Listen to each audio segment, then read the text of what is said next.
ke atas panggung menuju ke podium masing-masing. Ya.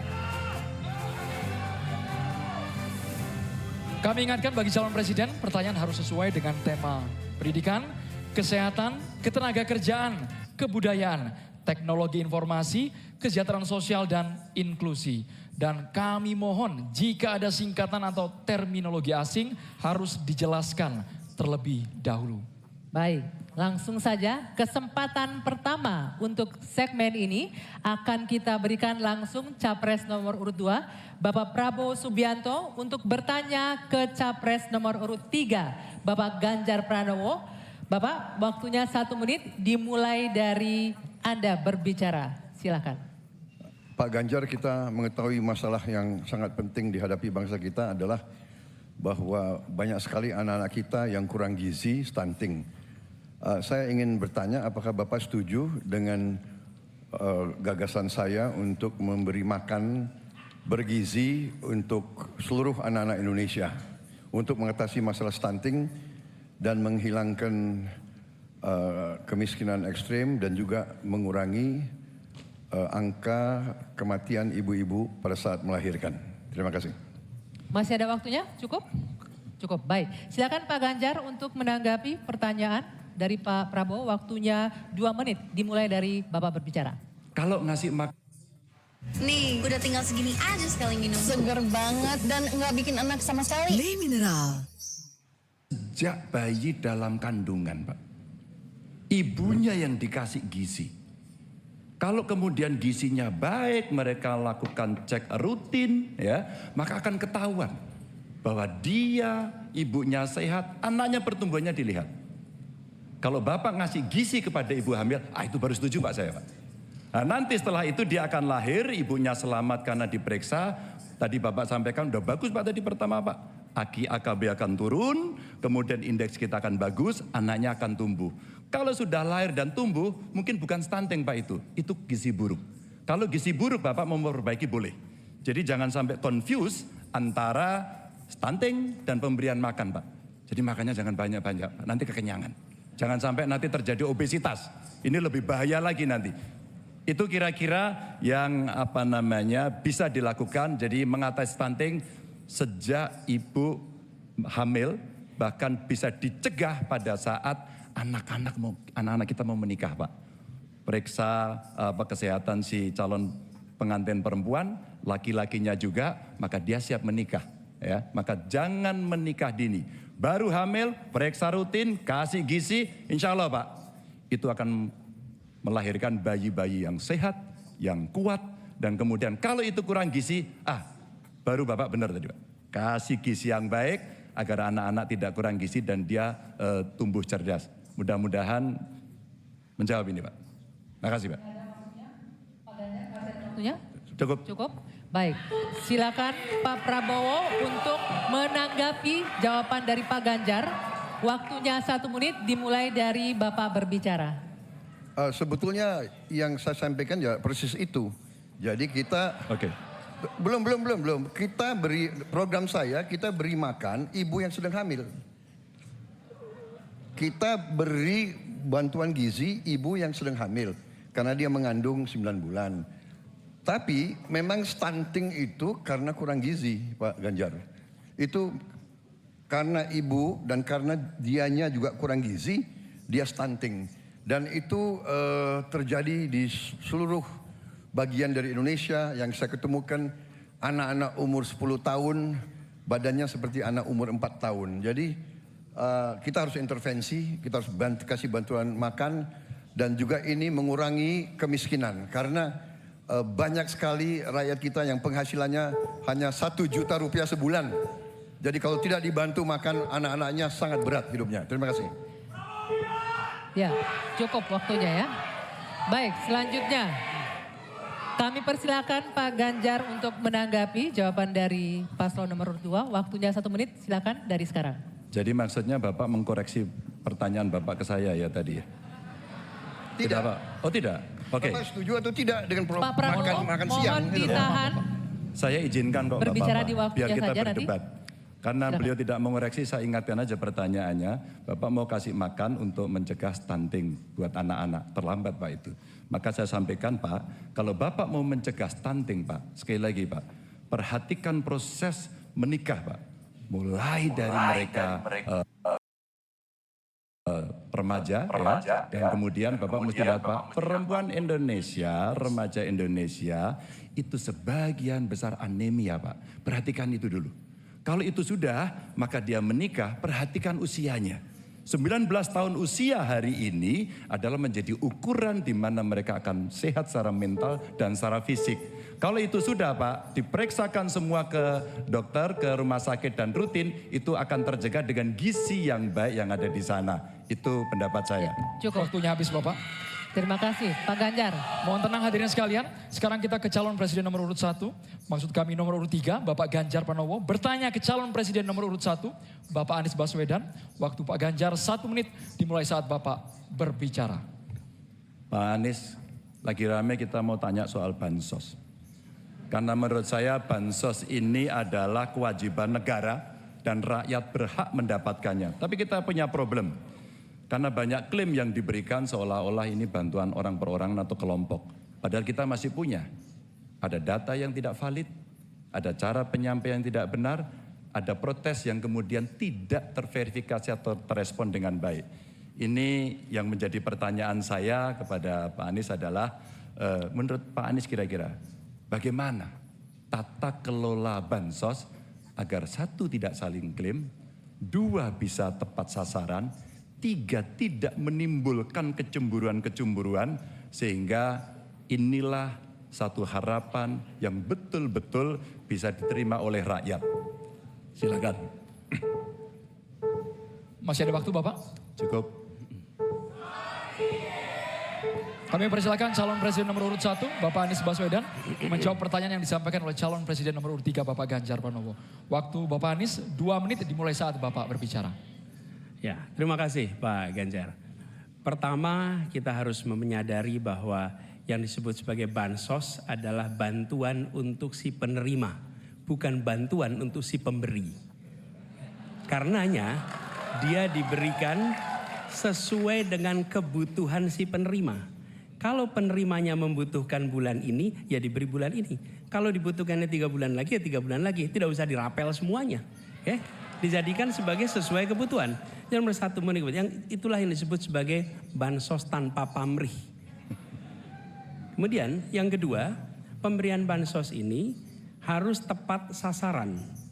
Artinya diberikan melalui pendataan yang baik, informasi data itu harus akurat, dan mekanisme pemberiannya melalui jalur birokrasi. Bukan dibagikan di pinggir jalan, tapi dibagikan langsung di lokasi menggunakan siapa menggunakan jalur birokrasi. Kemudian yang ketiga, yang tidak kalah penting, ketika kita berbicara tentang bansos ini, harus bansos itu bisa dipastikan mereka yang miskin, prasejahtera itu termasuk di dalamnya. Jangan sampai mereka terlewatkan. Karena itu kami menyusun ini sebagai bagian dari perubahan adalah bansos plus, angkanya ditingkatkan. Yang belum masuk masih miskin dimasukkan dan diberikan bekal pelatihan, pendampingan supaya mereka pelan-pelan bisa mandiri dan hidup lebih sejahtera. Jadi kami melihat ketika sampai kepada bansos, bansos ini adalah atas nama negara. Ketika saya bertugas di Jakarta, semua paket bansos di kerdusnya diberikan label dibiayai APBD DKI Jakarta, bukan dari gubernur, dari uang rakyat lewat APBD DKI Jakarta. Jelas posisinya. Selanjutnya kami mohon kepada calon presiden nomor 3, Bapak Ganjar Pranowo, menanggapi jawaban calon presiden nomor 1, Bapak Anies Baswedan. Waktu Bapak 1 menit dimulai saat Bapak berbicara. Terima kasih. Ya, kali ini pasti setuju dong. Karena proses logic thinkingnya adalah datanya diperbaiki. Ini yang pernah kita lakukan, dan ketika kawan-kawan Kades sudah bersusah payah diberikan ke atas, balik lagi pada data yang sama. Seolah-olah kita abai pada soal data ini, sehingga betul-betul bansos yang diberikan yang rencananya tadi menurunkan kemiskinan, mengurangi gap, menurunkan kemiskinan oke ternyata, tapi gap tidak. berapapun besarnya gapnya tetap tinggi. Ini menarik dan kami punya data yang kita bisa baca, dan tentu saja ini penting. Memang paradigma bansos sekali lagi ini betul-betul hak rakyat. Tugas negara dan pemerintah adalah memastikan itu, bahwa ini adalah tepat sasaran dan tepat waktu. Tadi yang disampaikan betul. Dan kami berusul bantuannya ganti aja deh, bantuan kesra. Karena tugas negara itu menciptakan keadilan sosial, bukan menciptakan bantuan sosial. Waktunya habis Bapak. Sekarang Bapak Anies Baswedan untuk langsung menanggapi jawaban dari Bapak Ganjar Pranowo. Waktu Bapak 1 menit dimulai saat Bapak berbicara. Mohon tenang hadirin sekalian. Ya, terima kasih Pak Ganjar. Dan yang dibutuhkan juga Pak Ganjar, kita harus mulai memikirkan opsi bahwa bantuan itu bisa berbentuk cash transfer, mengurangi potensi korupsi dalam pengadaan barang. Karena kita tahu pengadaan bantuan sosial itu pada satu sisi memang membantu, sisi lain ini memberikan usaha pada justru usaha-usaha raksasa. Karena yang diisikan di situ adalah produk-produk dari perusahaan-perusahaan raksasa.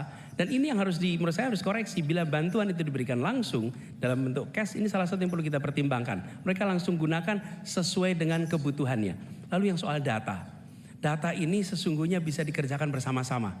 Kami pernah lakukan di situ, pasti sama nih Banjar, berikan kepada RT, RW, mereka musyawarah mencocokkan siapa dalam daftar itu yang benar, siapa dalam daftar yang keliru. PKK, LMK, kemudian Karang Taruna, RT, RW, mereka bisa membantu. Datanya akurat, dananya dipakai sesuai kebutuhan. Makasih. Waktunya habis Bapak. Ya, untuk sesi selanjutnya kita berikan kesempatan Capres nomor urut 1 untuk bertanya ke Capres nomor urut 2. Kami persilakan Pak Anies untuk bertanya kepada Pak Prabowo. Waktunya 1 menit dimulai dari Anda berbicara. Silakan Pak Anies. Baik, Pak Prabowo yang saya hormati, gagasan yang Bapak bawa dan Bapak gaungkan adalah keberlanjutan. Pertanyaannya kemudian, apakah yang sekarang kurang dari pemerintah hari ini akan dilanjutkan? Asumsi saya tidak. Yang kurang tentu tidak dilanjutkan. Karena itu pertanyaan yang perlu dijawab adalah terkait dengan persoalan perempuan. Bagi kami persoalan perempuan ini sangat penting. Dan karena tadi tidak ditanyakan di dalam dialog tadi, maka saya merasa perlu untuk mengangkat tema ini untuk memberikan kepada kita yang nantinya berada di puncak kepemimpinan nasional, memberikan perhatian yang serius pada persoalan perempuan. Ini persoalan yang mendasar.